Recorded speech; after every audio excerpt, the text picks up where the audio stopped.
우리에게 주시는 하나님의 말씀은 마가복음 4장 35절부터 41절까지 말씀입니다. 신약성경 59면 마가복음 4장 35절부터 41절까지 말씀입니다. 이 계시의 말씀을 제가 받들어 읽어드릴 때 살아계신 주님의 음성을 들으실 수 있기를 바랍니다. 그날 저물 때에 제자들에게 이르시되 우리가 저편으로 건너가자 하시니 그들이 무리를 떠나 예수를 배에 계신 그대로 모시고 가매 다른 배들도 함께 하더니 큰 광풍이 일어나며 물결이 배에 부딪혀 들어와 배에 가득하게 되었더라. 예수께서는 고물에서 베개를 베고 주무시더니 제자들이 깨우며 이르되 선생님이여 우리가 죽게 된 것을 돌보지 아니하시나이까 하니 예수께서 깨어 바람을 꾸짖으시며 바다더러 이르시되 잠잠하라 고요하라 하시니 바람이 그치고 아주 잔잔하여 지더라. 이에 제자들에게 이르시되 어찌하여 이렇게 무서워하느냐 너희가 어찌 믿음이 없느냐 하시니 그들이 심히 두려워하여 서로 말하되 그가 누구이기에 바람과 바다도 순종하는가 하였더라. 며칠 전에 우리나라에서 대통령과 장관들 그리고 몇몇 국민 대표들이 모여서 규제 개혁을 위한 끝장 토론이라고 하는 것을 했다고 합니다. 사업을 시작하는 사람이나 혹은 사업을 진행하는 사람이 나라의 여러 가지 규제 제도 때문에 원만하게 그 일을 진행할 수 없음에 대한 문제와 방법들을 찾아 나가는 것이라고 볼 수 있습니다.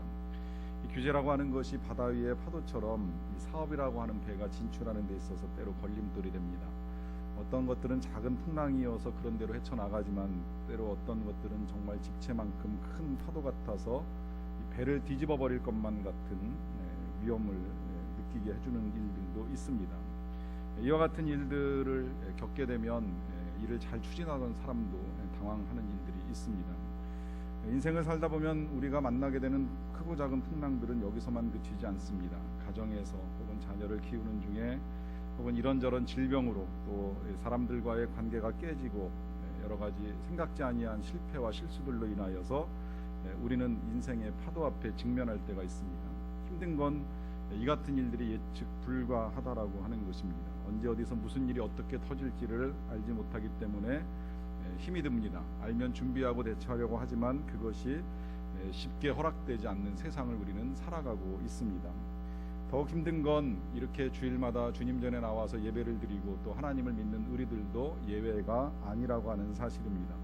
하나님의 일을 하는 사람 중에도 어려움은 있습니다. 교회에서 진행한다고 해서 모든 일이 다 쉬운 것은 아닙니다. 이 질병이라고 하는 건 원래 처방하는 방법이 있고 예방하는 방법이 있습니다. 처방은 질병이 발생하고 난 이후에 그 질병을 치료하기 위해서 사후 조치로 수술이나 투약을 하는 경우라고 볼 수 있습니다. 반면에 예방은 질병이 생기기 전에 그 질병이 생기지 아니하도록 미리 막아내는 작업입니다. 우리가 매일 아침마다 이빨을 닦고 양치질을 하는 것도 이빨이 나빠지고 상하는 것을 막기 위한 일련의 예방적 조치라고 할 수 있습니다. 그래서 때로 예방이 처방보다 훨씬 좋은 경우들이 있을 수 있겠는데요. 이제 그렇게 보면 우리가 영적으로 이 처방과 예방을 위하여 사용하는 도구가 기도하는 일입니다. 기도는 어려움에 직면했을 때, 질병과도 같은 어려움을 만나게 되었을 때 그것을 치유하고 해결하기 위하여 하나님의 도우심을 사후에 구하는 일이라고 할 수 있습니다. 한편 기도는 예방적 기능도 가지고 있어서 어떤 어려움이 생기기 전에 미리 하나님의 은혜를 간구합니다. 특별히 큰 행사를 할 때, 먼 길을 떠날 때에, 큰 사업을 진행할 때에, 한 생명이 태어났을 때 우리는 기도를 통하여 그의 삶, 그 모든 것들 가운데에 하나님께서 우리에게 예방적 은혜를 내려주시기를 간구하고 도움을 요청합니다. 이렇게 해서 우리는 기도를 통하여 하나님의 보호하심을 구하지만 기도하는 사람이라고 해서 일생의 모든 어려움이 다 피해가고 항상 한결같은 평안함을 누리며 사는 것은 아니라고 하는 사실입니다. 어느 날 제자들이 예수님과 함께 배를 타고 바다를 건너가고 있었습니다. 생각해보면 얼마나 든든할까. 능력의 예수님이 함께 가신다는 사실이 그들에게 얼마나 감격스럽고 또 마음을 편안하게 해주는 일일까 하는 생각을 하게 됩니다. 그것도 이 항해는 예수님께서 명령하신 항해입니다. 해질녘 밤이 깊어갈 무렵에 예수님께서 제자들에게 건너편으로 건너가자고 말씀하셨고, 그래서 이 예수님을 모시고 제자들은 배를 탔습니다. 사실 갈릴리 바다는 좀 위험합니다. 이 전체가 산으로 둘러싸여 있는 큰 호수여 가지고 호수라고 부르기도 하고 바다라고 부르기도 합니다마는 그 지형 때문에 시도 때도 없이 바람이 일어나고 그 바람 때문에 파도가 언제 칠지 모르는 그런 상황입니다. 그렇지만 예수님 말씀하셨고 그 예수님이 함께 가시니까 예수님이 가심으로 인하여서 좀 다르지 아니할까 하는 생각을 가지고 제자들이 나섰다고도 볼 수 있습니다. 우리 목회자들이 예수님하고 똑같은 능력을 가지고 살아가는 사람이 절대 아닙니다. 그럼에도 불구하고 간혹 권사님들하고 신방을 갈 때 그런 말씀을 들은 적이 있습니다. 목사님하고 신방을 가니까 오늘 차도 안 막히고 길이 뻥뻥 뚫리네요 하시는 말씀입니다. 들으면 한편 감사하지만 또 한편 두렵습니다. 왜냐하면 목사들이 차를 타고 운전한다고 해서 모든 길이 항상 활짝 열리는 것은 절대 아니기 때문입니다. 그저께도 목요일날 제가 저녁에 신방을 갔다 올 일이 있어서 서울을 가는데 아셨겠지만 비도 많이 오고요, 차도 정말 많이 막혔습니다. 집사님 차를 타고서 같이 서울을 가는데 시간이 많이 걸렸고 그 막혀있는 도로는 제가 간다고 해서 절대 열리는 법이 없었습니다. 오히려 뒤에 부목사님 차가 이제 쫓아와서 함께 가야 되는데 차가 막히다 보니까 이제 자꾸 이렇게 어디 계시는지 찾을 수가 없어서 연락을 취해야 되는데 통신까지 장애가 일어나가지고 잘 쫓아오고 계시는지 아니 쫓아오고 계시는지 확인을 할 수가 없었습니다. 제 전화기가 오래돼서 좀 바꿀까 고민을 하던 차에 통신에 장애가 생겨가지고 정말 바꿀 때가 되었는가 생각을 하고 이제 바꿔야 되겠다 마음을 먹을 정도로 전화를 쓸 수 없었는데 나중에 알고 보니까 그게 제 기계만의 장애가 아니라 통신사 전체가 장애를 겪어가지고 많은 사람들이 불편을 겪었다는 뉴스를 접했습니다. 그 많은 사람들이 어려움에 직면하게 될 때에 목회자라고 해서 예외는 아니라고 하는 것입니다. 물론 예수님은 좀 다르시겠지요. 예수님의 능력은 특별하니까 예수님과 함께 간다라고 하면 분명 다를 것이라고 기대를 합니다. 그런데 놀랍게도 이 예수님을 모시고 배를 타고 가는 이 제자들의 항해에도 똑같은 어려움이 있습니다. 제자들은 풍랑을 만났고 그 풍랑 가운데에서 지금 굉장히 두려워 떨고 있습니다. 많이 답답할 것이라고 생각이 되는데요, 이 모든 상황들 속에서 그들을 더 답답하게 만드는 일이 한 가지가 더 있지요. 그것은 예수님께서 뱃머리에서 베개를 베고 곤히 주무시고 계신다는 거예요. 깊은 잠에 빠지셨습니다. 제자들 생각에는 이쯤 되면 예수님이 알아서 좀 일어나셔가지고 도와주셔야만 될 것 같은데 그런데 예수님이 꿈쩍을 안 하십니다. 결국엔 제자들이 예수님을 깨우면서 말씀을 드리지요. 선생님이여, 우리의 죽게 된 것을 돌아보지 아니하시나이까. 이제 그제서야 이 예수님께서 일어나셔서 바람을 꾸짖으시고 바다에게 명령을 하셨습니다. 잠잠하라, 고요하라. 이 명령에 따라서 바람이 그치고 바다는 아주 잔잔하게 되었습니다. 이 사건 때문에 제자들이 놀라요. 풍랑에도 놀랐지만 더 놀라운 건 그 예수님의 명령 한마디에 지금 이 그렇게도 무서웠던 파도나 풍랑이 가라앉고 잔잔하게 되었다라고 하는 사실입니다. 그래서 서로 이야기를 하지요. 그가 누구이기에 바람과 바다도 순종하는가? 이 질문이 바로 오늘 우리가 해야 될 질문이고, 이 질문 속에서 만나게 되는 예수님이 바로 오늘 우리가 만나야 되는 예수님입니다. 이 자리에 계신 성도 여러분, 여러분들은 우리 예수님을 누구시라고 생각하고 계십니까? 제자들은 예수님께서 주무실 때에 그 예수님을 깨우면서 이런 호칭을 사용합니다. 선생님이여. 이것은 헬라어로 디다스칼레, 영어로는 이제 주로 마스터라고 하는 단어로 번역이 되었는데, 어떤 일의 전문가 내지는 우리말로는 뭐 선생님 혹은 뭐 스승님 정도로 번역을 해도 크게 문제가 되지 아니하는 번역이라고 볼 수 있습니다. 이때까지 제자들이 만났던 예수님이 바로 그런 분이셨어요. 선생님, 무엇인가를 많이 알고 계셔서 인생에 필요한 것들을 잘 가르쳐 줄 수 있는 지도자로 예수님을 만났습니다. 사실 그렇게 보도 틀린 것은 아닙니다. 왜냐하면 오늘 우리가 만나게 되는 이 사건 앞에는 마가복음 4장 1절부터 지금 이 사건 직전까지는 예수님께서 여러 가지 비유들을 통해서 하나님의 나라에 대해서 가르쳐주고 계시는 말씀이 기록이 되어 있습니다. 비유 하나하나는 정말 기가 막힌 표현들이라고 볼 수 있습니다. 하나님의 나라에 대해서 이해할 수 없는 것들을 그림을 통해서 잘 가르쳐주는 놀랍고도 탁월한 말씀이기 때문입니다. 국문학자분과 함께 성경 공부를 하면서도 이 예수님의 비유 하나하나는 정말 우리나라 그 어떤 문학가가 표현을 해도 쉽게 표현할 수 없는 적절한 비유들을 가지고 잘 설명해 주시는 탁월한 능력이 있다라고 분석하시는 것을 들은 적이 있는데요. 그만큼 주님은 가르치는 일에 탁월하신 분이셨습니다. 이 동일한 사건을 기록하고 있는 그 마태복음에 가서 보게 되면 마태복음 8장에 기록이 되어 있는데 그 8장 앞에는 5장, 6장, 7장이 산상수훈이라고 하는 이름으로 예수님의 강의를 담아놓은 기록입니다. 이걸 읽어 나가다 보면 우리가 인생을 어떻게 살아야 하는지, 이 세상에서 어떻게 사는 것이 바르게 사는 것이고 하나님의 뜻에 합한 것인지를 잘 알려주신 말씀이 기록되어 있습니다. 이 같은 말씀들을 읽어 나가다 보면 주님은 선생님이신 것임에는 틀림이 없습니다. 우리의 인생에 지혜를 주십니다. 그러나 우리가 분명히 알아야 하는 것, 예수님은 그와 같은 가르침만을 위하여서 이 땅에 오신 분은 절대 아니시라고 하는 사실입니다. 이 자리에서 예배를 드리시는 분들 가운데 혹시라도 삶에 필요한 강의나 혹은 말씀 한마디를 듣기 위하여 이 자리에 오셨다면 오늘부터는 생각을 조금씩 바꾸어 나가시기를 바랍니다. 예배는 단순히 내가 삶에 필요한 지혜를 얻는 시간이 절대 아닙니다. 예배는 하나님을 만나는 시간입니다. 예수님을 만나는 시간이고 그 예수님 앞에서 우리의 존재를 돌아보고 예수님과 함께 이제 이 세상을 어떻게 헤쳐나가고 이 세상 속에서 우리가 어떻게 살아야 할 것인가를 새롭게 결단하고 변화받고 그 감격과 은혜 속에서 다시 세상을 향하여 나아가는 시간입니다. 오늘 제자들이 아직까지는 예수님을 선생님으로 부르고 있습니다.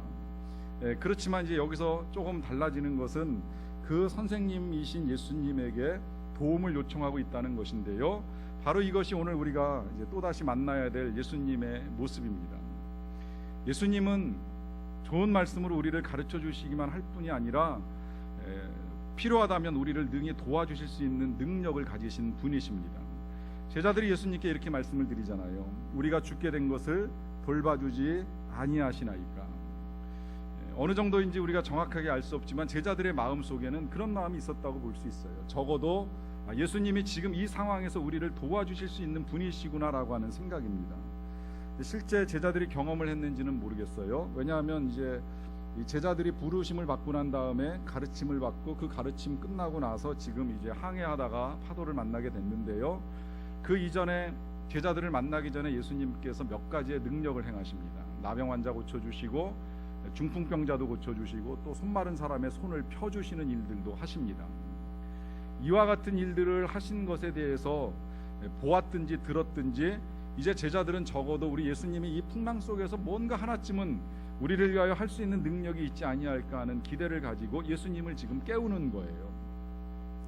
이 제자들의 생각이 틀리지는 않았습니다. 예수님이 능히 이 제자들을 도와줍니다. 그와 같이 우리의 삶에서도 예수님은 우리를 도와주실 수가 있습니다. 우리가 살아가는 일상 속에서 크고 작은 풍랑들을 만나게 될 때 우리가 도와달라고 소리 지르면, 도와달라고 기도하면 주님 우리를 도와주십니다. 절대 외면하지 아니하십니다. 성경 속에서 예수님은 그렇게 요청하는 많은 사람들을 고쳐주시고 도와주셨습니다.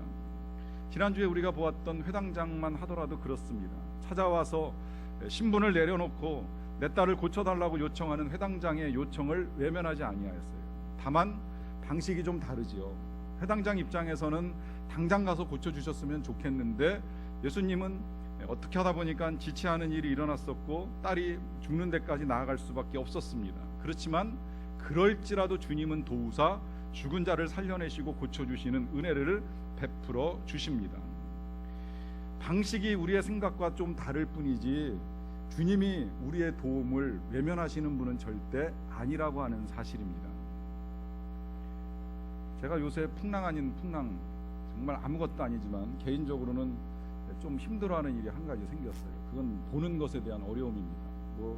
안경을 오래전부터 쓰신 분들한테는 정말 죄송합니다만은 저는 안경을 쓰지 않고 지금까지 살아왔기 때문에 이 보는 것에 대한 나름대로의 자부심이 컸던 사람입니다. 내 몸에서 제일 건강한 데가 어디냐고 누가 묻는다 그러면 저는 자신 있게 항상 눈이라고 이렇게 이야기할 정도로 보는 것 되게 잘했고, 그래서 보는 걸 되게 좋아합니다. 제가 사역하던 교회가 이제 큰 교회들이 한 2개가 있었는데 자랑할 때는 강단에 서가지고 저 중위층 맨 끝자락에 꼭대기에 앉아 계신 분까지 제가 누군지 정확하게 맞출 수 있을 정도로 좋은 시력을 가지고 있다고 할 정도로 자부심을 가지고 있었던 사람입니다. 그런데 저도 어쩔 수 없는지라 요새 조금씩 보는 것에 대한 이제 장애가 생기기 시작을 했어요. 얼마 전부터 책 볼 때 이제 돋보기를 쓰기 시작을 했는데 돋보기에 눈이 맞춰져서 그런지는 모르겠지만 이것을 쓰다가 보니까 이제 거꾸로 또 이제 원거리에 있는 사람들이 희미하게 안 보이기 시작을 합니다. 어느 순간 제 시력이 이렇게 되는가 하는 생각을 하게 되는데 이렇게 될 줄을 모르고요. 제가 한 20년 전쯤에 무모한 일을 한번 저질렀던 적이 있습니다. 그건 이제 신학교를 다닐 때에 책을 사서 보는데 그 무렵부터 우리나라에서 출판되는 책, 특히 이제 기독교 서적들이 활자가 커지기 시작을 하면서 책값이 막 오르기 시작을 하더라고요. 저는 어렵게 공부를 하고 있었기 때문에 책을 이제 사서 보는 일이 쉽지 않았는데 갑자기 책값이 이제 배로 올라가면서 활자가 커지니까 이게 불편하고 부당하다는 생각이 들어가지고 그 일을 선도해가는 아주 큰 출판사 사장님에게 제가 편지를 썼던 적이 있습니다. 편지의 내용인즉슨 그렇습니다. 활자를 줄이고 책값을 내려주십시오. 우리같이 어렵게 공부하는 사람들 힘드니까 자꾸 활자 키워서 책 분량 늘려가지고 책값 비싸게 받는 일 안 해주셨으면 좋겠습니다라고 해서 편지를 보냈어요. 사실 지금은 글자 작은 책을 보게 되면 보기가 싫어지고 활자가 큰 게 얼마나 감사한지 모르는데 그때 당시에는 제 요구사항이 그래가지고 출판사 사장님께 편지를 보냈습니다. 답이 왔어요. 사장님이 직접 답장을 보내주셨더라고요. 답은 역시 제가 기대하는 대로 오지는 않았습니다. 책값을 올릴 수밖에 없고 또 글자가 커질 수밖에 없는 여러 가지 이유들을 논리적으로 설명을 해가지고 이제 답변을 보내주셨는데 답변을 해주셨다는 사실도 사실 감사하긴 합니다만은 그 답변과 함께 선물로 책을 하나 보내주셨어요. 그 책의 제목이 빙햄 헌터라고 하는 분이 쓴 프레어라고 하는 제목의 책입니다. 기도에 대해서 새로운 시각을 가지고 볼 수 있는 길을 열어주는 책인데요. 책을 읽어나가면서 다시 기도에 대한 은혜를 받을 때에 저자가 한 말씀 가운데 이런 말씀이 있습니다. 기도는 자신이 바라는 것을 하나님께 얻어내는 수단이 결코 아니다. 그러나 기도는 하나님께서 원하시는 것을 우리에게 주시기 위해서 사용하시는 수단이다. 기도를 통하여 우리가 원하는 걸 다 받을 수는 없습니다. 우리가 원하는 것 가운데에는 하나님이 주실 수 없는 것, 주셔서는 아니 되는 것이겠지요. 그와 같은 것들이 섞여 있을 수 있습니다. 그러나 그렇다고 해서 우리가 기도를 멈춰서는 아니 되는 것이 이 기도가 하나님께서 원하시는 것을 우리에게 주실 수 있는 수단으로 사용되기 때문입니다. 그래서 우리의 할 일은 언제든 기도하는 것입니다. 필요하다면 간구하는 것입니다. 주시고 안 주시고 하나님이 결정하실 일이요. 어떤 방식으로 주느냐 그것도 하나님이 하시겠지만 적어도 우리가 해야 될 일은 하나님께 우리의 도움을 요청하는 것입니다. 이 기도를 해야 되기 때문에 주님이 늘 가르치실 때에도 항상 기도하고 낭망치 말 것을 비유로도 말씀하시고 또 명령하여 이르시기를 구하라고 주실 것이라고 찾으라고 찾을 것이라고 또 두드리면 열릴 것이라고 분명하게 약속해 주셨습니다. 그래서 제자들이 예수님을 깨울 때에 이 제자들의 요청은 즉각적으로 응답이 됩니다. 그래서 예수님이 일어나시자마자 바람에게 명령하시고 바다를 가라앉히시면서 이 제자들을 어려운 상황 가운데 건져내시는 일을 하는 것입니다.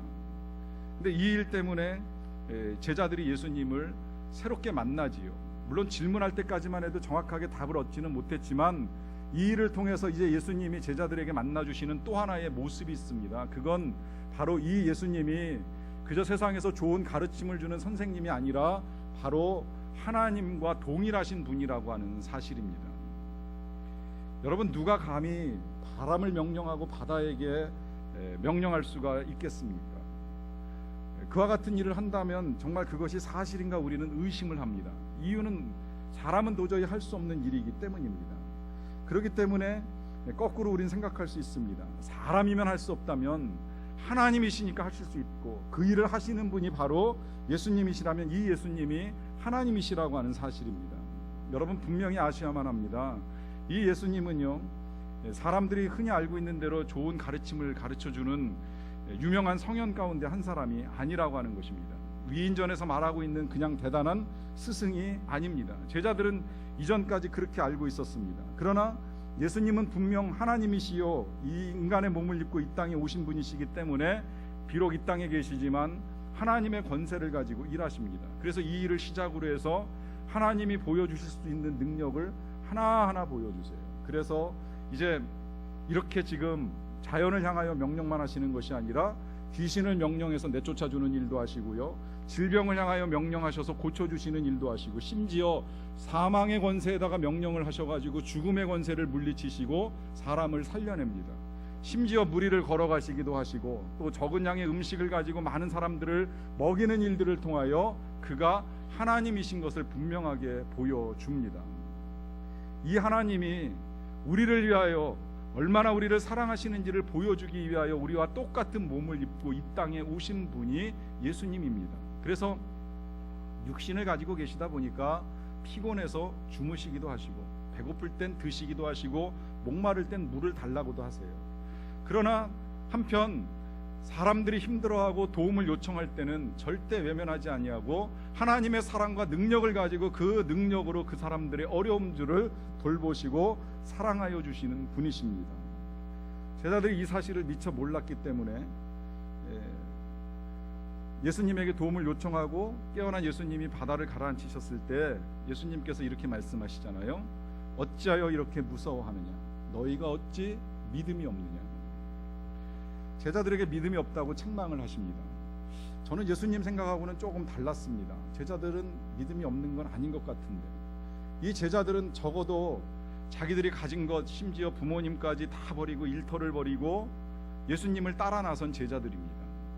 따라 나서서 예수님의 명령에 따라서 지금 배 타고 가자고 하니까 경험상으로는 이 밤중에 항해하는 거 불가능한 일이지만 예수님이 계시니까 괜찮을 거야 믿음 가지고 예수님 따라 나서다가 풍랑을 만났습니다. 풍랑 가운데서도 이 어려움 어떻게 헤쳐나갈까, 우리 예수님이 도와주시지 아니할까 하고 하는 믿음 가지고 예수님 깨워서 도움을 받았습니다. 이렇게 보면 믿음이 있는데 예수님은 그 제자들을 향해서 너희가 어찌하여 믿음이 없느냐고 책망 같은 말씀을 지금 하시고 계십니다. 왜 그럴까요? 왜 제자들이 예수님께 이런 말씀을 들을까요? 이것은 정말 예수님을 믿는다라고 하면 하지 말아야 될 일을 한 가지 하고 있기 때문입니다. 그것은 이 제자들이 보여주고 있는 두려움입니다. 제자들은 파도를 볼 때 무서워서 이렇게 예수님께 말씀을 드리지요. 우리가 죽게 된 것을 돌보지 아니하시나이까? 우린 지금 죽을 지경입니다. 그래서 예수님이 무서워 떠는 이 행동을 바라보시고 믿음이 없다고 말씀을 하십니다. 여러분, 우리가 정말로 예수님을 믿고 예수님을 따른다면 우리가 해야 될 일이 있습니다. 그저 이거저거 다 내던지고 주님만 따르겠습니다, 이것보다 더 중요한 건 주님 내 인생의 배에 함께 타고 계시니 비록 크고 작은 풍랑이 우리의 삶에 일어난다 할지라도 그럴지라도 두려워 떨지는 않겠습니다. 무서워하지 않겠습니다. 용기를 내겠습니다. 주님 나와 함께 계시는 믿음을 가지고 내가 이 세상의 풍랑을 헤치며 나아가겠습니다. 여러분, 때로 우리가 믿음이 없을 때 나타나는 삶의 현상들이 있습니다. 사실 오늘 이 말씀, 이 상황들을 잘 생각해 보면 이 바다는 마치 우리가 살아가고 있는 세상 같습니다. 우리의 인생 같다고 표현해도 틀리지는 않을 것 같은데요. 우리의 인생에 크고 작은 풍랑들이 일어납니다. 그런데 우리는 갈 수밖에 없는 상황에 놓여 있습니다. 건너편 언덕까지 가야 되는 우리의 인생에 주어진 길이 있습니다. 어떻게 건너가는 것이 편할까? 수영을 배워서 건너간다고 하더라도 짧은 거리면 가능할지 모르겠지만 긴 거리를 헤엄칠 수는 없습니다. 우리의 인생은 단거리 수영이 아니기 때문에 긴 시간을 항해하는 것과 마찬가지이기 때문에 내 몸 하나 가지고 쉽게 건너갈 수가 없습니다. 무엇인가 도구가 필요합니다. 쉽게 이야기해서 물에 뜨기 쉬운 구명조끼나 혹은 튜브를 타고 건너가는 방법이 있겠지요. 그러나 그 방법은 몸이 젖기 때문에 썩 좋은 방법이라고 생각하진 않습니다. 뗏목을 만드는 것도 또 하나의 방법이 되겠지만 뗏목은 작은 풍랑에도 물이 넘쳐 들어와서 그 또한 몸을 적시는 일이 될 수 있습니다. 그러다 보니까 사람들은 배를 만들기 시작을 했습니다. 그리고 배가 커지면 커질수록 이 배에 물이 쉽게 넘어 들어오지 않는다는 사실도 알고 있습니다. 그래서 가면 갈수록 큰 배를 만들고 그 배를 타고 항해할 때 우리는 안전하다라고 하는 생각을 가지고 있습니다. 인생이 똑같습니다. 우리의 인생에 크고 작은 일들이 몰려닥치다 보니까 우리는 이 항해를 좀 편안하게 하기 위해서 인생의 배를 만들어 갑니다. 그 배로 사용되는 것들이 우리가 노후의 안전을 위하여 해놓는 저축, 재산을 모으는 일이 될 수도 있고요, 부동산을 투자하는 일들이 될 수도 있고요, 때로는 언제 닥칠지 모르는 위험에 대비하기 위하여 보험에 가입하는 일도 있습니다. 그와 같은 일들이 뜻하지 아니한 때에, 우리의 능력으로 우리의 삶을 헤쳐나갈 수 없을 때에 우리의 인생을 지켜줄 것이라고 생각을 합니다. 그러나 여러분 아시지요? 아무리 튼튼하게 만들어진 배라고 할지라도 때로는 풍랑으로 인해 자초합니다. 때로는 사고로 인하여 가라앉는 일도 있습니다. 최근에 우리나라에서도 큰 배 하나가 여수 앞바다에서 사고가 나는 바람에 그 여수 청정 지역이 오염이 심하게 되었다라고 하는 소식을 들었습니다. 또 수천 명의 사람들이 함께 타고 여행을 위하여 만들어놓은 크루즈선이 유럽 지중해에서 가라앉는 바람에 여러 사람들의 목숨을 잃는 일이 있었습니다.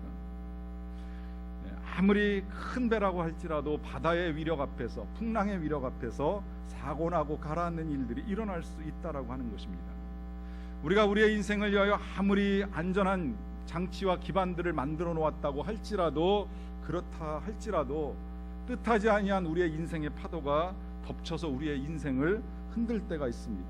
그때 우리는 이 상황 속에서 곧 죽게 되는 것은 아닌가, 아니면 혹 차라리 죽는 것이 더 나은 것은 아닌가 하면서 불안해합니다. 그러면서 하나님께 부르짖습니다.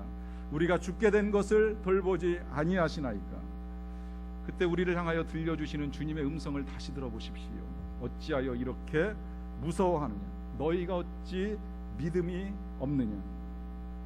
언젠가 잠시 소개해드린 적이 있는 아프리카에서 사역을 하고 계시는 누아디브의 권경숙 선교사님 사역 가운데 일어난 일이 한 가지가 더 있는데요, 이분은 모슬렘 지역에서 죽음의 위험을 무릅쓰고 교회를 세우고 예배를 드리는 담대함을 가졌던 분입니다.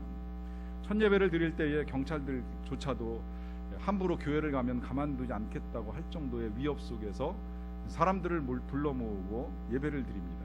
절대 쉬운 일이 아니지요. 이 쉬운 일을 감당하는데 물론 가장 큰 건 선교사님이 하나님께로부터 받은 소명과 성령의 충만함과 그에 따르는 용기와 담대함이라고 생각을 합니다.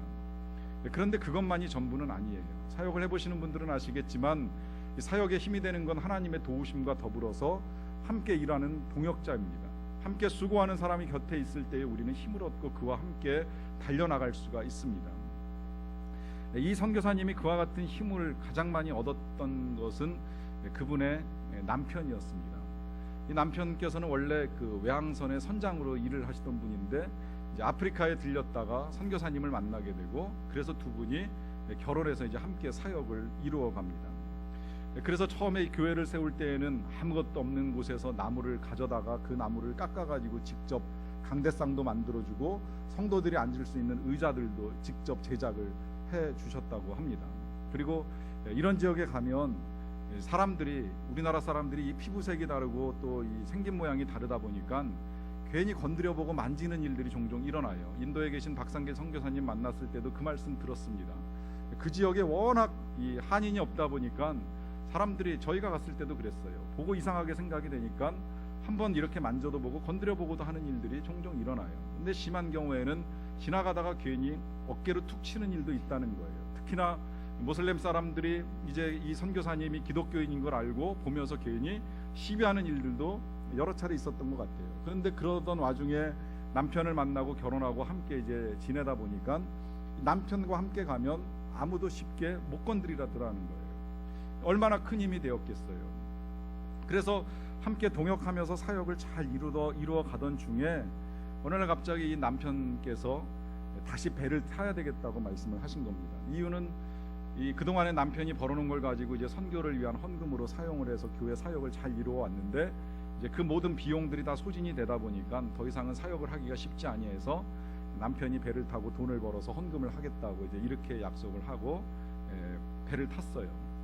그래서 한 넉 달 동안 한 달에 12,000불씩 선장 월급을 받은 걸 보내줘서 이제 계속 사역을 잘 이루어 가던 중에 성도들이 늘어나고 사람들이 많아지다 보니까 이 사람들이 읽어야 되는 성경책을 사기 위하여서 선교사님이 잠시 우리나라에 이제 귀국하시는 일이 있었습니다. 그래서 귀국해가지고 성경책도 사고, 또 남편이 귀국한 동안에 양복을 한 벌 사오라고 부탁을 했어요. 결혼식 때 양복을 못 입었던 것이 좀 이제 안타까웠든지 양복을 좀 한 벌 사다 줬으면 좋겠다고 해서 양복을 사놓고 이제 돌아갈 날을 준비하면서 기다리고 있었는데 소식이 들려왔습니다.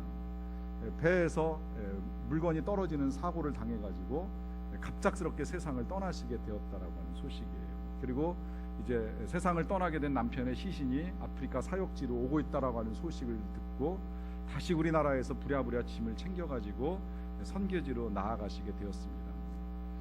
새 양복을 입기로 약속을 하고 떠나간 남편이 차가운 시신이 되어 돌아와서 장례를 치르는 이 과정 중에 선교사님의 힘든 건 뭐 이루 말할 수 없었겠지요. 그 과정 중에 가장 힘든 건 의지할 수 있는 힘, 마치 선교사님에게 있어서는 배와도 같이 큰 울타리가 되어주었던 동역자가 세상을 떠나는 일이었습니다. 그 남편의 장례를 끝내고 나서 과연 혼자 살 수 있을 것인가, 혼자 내가 여기서 계속 사역을 이어나갈 수 있을 것인가, 두려움과 염려 속에 주저하고 있을 때 어느 날 저녁 남편이 그토록 좋아하는 이 저녁 노을을 보게 되었다고 합니다. 붉게 물들어가는 이 저녁 노을을 좋아하던 남편을 그리워하면서 앉아 있는데 그 순간에 하나님께서 온 천지 사방에 푸르르게 변해가는 것을 환상으로 보여주셨다는 거예요. 그래서 무엇을 해야 되는가라고 하는 질문 끝에 얻어낸 답이 다시 시작하자라고 하는 용기를 가지고 3,000평의 땅을 사들였다고 합니다. 사람들은 의아하게 생각을 했어요. 남편도 없는 여자가 농사를 짓겠다고 땅을 산다. 그것도 이 사막 한가운데서 어떻게 농사를 짓겠다고, 물을 공급받는 일이 쉽지 않을 터인데 무슨 농사를 짓겠다고 이 일을 다시 시작을 하는가. 사람들은 의아하게 생각을 했지만 선교사님은 하나님이 보여주신 환상과 꿈을 가지고 다시 시작을 합니다. 그래서 농사를 짓고 우물을 파고 해서 농사가 잘 진행이 되면서 그 지역에서 실업자들과 또 악한 직업에 빠져있던 사람들을 불러들여서 일자리를 제공해주고 사역을 통하여서 다시 하나님의 사람들을 바꾸고 만들어가는 일들을 이루어 가신다라고 하는 말씀을 해주셨습니다. 여러분, 사람에게 있어서 때로 이 풍랑, 그 풍랑이 힘들다고 하면 이별보다 큰 것이 없고, 그 이별 가운데서도 한 가정의 가장이 되고 동역자가 되고 힘이 되어주는 사람과의 이별이라면 더 힘들 수 있겠지요. 그런데 이와 같은 풍랑 속에서도 선교사님이 한 가지 놓지 않고 있던 것이 있습니다. 그것은 하나님이 함께 계신다라고 하는 사실입니다. 자신의 사역 가운데에, 자신의 인생의 항해 가운데에 예수님이 떠나시지 아니하셨다라고 하는 사실을 분명히 믿었습니다. 그래서 그 예수님과 함께 용기를 내서 다시 파도를 향하여 달려갑니다. 파도를 가라앉힐 만한 능력은 없지만 그러나 이 풍랑 가운데 주님이 함께 계신다라고 하는 믿음을 가지고 나아갑니다. 그 믿음의 아름다운 열매를 보는 것입니다. 여러분, 우리의 인생의 항해 속에서도 동일한 풍랑은 있을 수 있습니다. 그것이 크든지 작든지 잊지 마십시오. 주님이 함께 하십니다. 주님이 이 항해 가운데 동행하실 것입니다. 그리고 목표했던 건너편 언덕에 도착할 때까지 우리를 지켜주실 것입니다. 이 믿음으로 살아가는 저와 여러분들이 되시기를 간절히 축원합니다. 기도하시겠습니다. 사랑하는 성도 여러분들께 질문을 드립니다. 여러분들의 삶에 찾아온 풍랑이 있습니까? 그 풍랑은 무엇입니까? 여러분, 만약에 그 풍랑이 잔잔하지가 않아서 너무 커서 두렵고 떨리고 무섭다면 주저하지 마시고 이 시간 주님 앞에 도움을 요청하십시오. 손 내미십시오. 간구하고 기도하십시오. 주님 도와달라고, 가라앉혀 달라고, 잔잔케 해달라고, 주님만이 내 인생의 항해를 도와주실 수 있다고 믿음으로 고백하십시오. 그리고 이제 내가 그 주님과 함께 이 일평생 나갈 것이라고, 어떤 어려움 중에도 어떤 힘든 상황 속에서도 주님 나와 함께 계심을 믿으면서 내가 용기 있게 담대하게 달려나갈 것입니다. 이 같은 고백을 각자의 목소리로 주님께 잠시 드리는 시간을 갖도록 하겠습니다.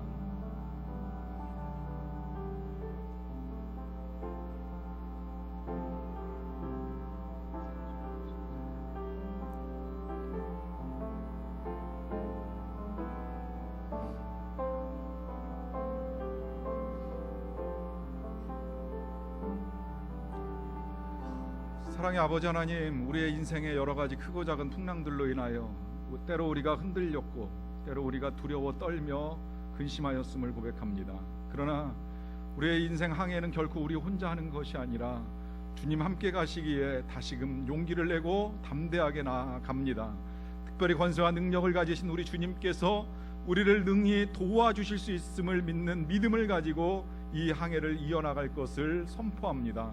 하나님 건너편 언덕 주님께서 예비하신 땅에 도달하여 영광의 주님을 우리의 눈으로 배우고 하나님께서 주시는 은혜에 감격하며 감사하며 찬송을 부르게 되는 그날까지 오늘도 우리가 우리의 삶에 놓여진 이 바다를 주님과 함께 능히 건너갈 수 있는 자들이 되게 하여 주시옵소서.